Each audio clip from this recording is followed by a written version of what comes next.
এখানে employer name দেওয়া আছে। এমপ্লয়ার নেম সবগুলো ইংলিশেই দেওয়া আছে, কিন্তু আপনার বস আপনাকে বলতে পারে যে সবগুলো ইংলিশ নেমকে পরিবর্তন করে বাংলায় করতে হবে। তখন কি করবেন আপনি? মাথা চুলকাবেন?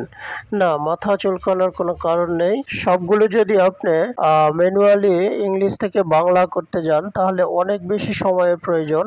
তো এই সময়কে বাঁচানোর জন্য আপনি যে কাজটি করতে পারেন, ট্রান্সলেটর ব্যবহার করতে পারেন। এক্সেল শিটে ট্রান্সলেটর কমান্ড ব্যবহার করে আপনি সবগুলো ইংলিশকে বাংলায় রূপান্তরিত করতে পারবেন, অথবা সবগুলো বাংলাকে ইংলিশে রূপান্তরিত করতে পারবেন।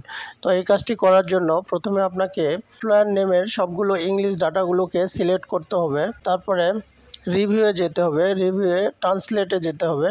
এই যে ট্রান্সলেটে যাওয়ার পরে এই যে ডান পাশে একটা বক্স আসবে যেখানে English to Bangla, Bangla to English করতে পারবেন।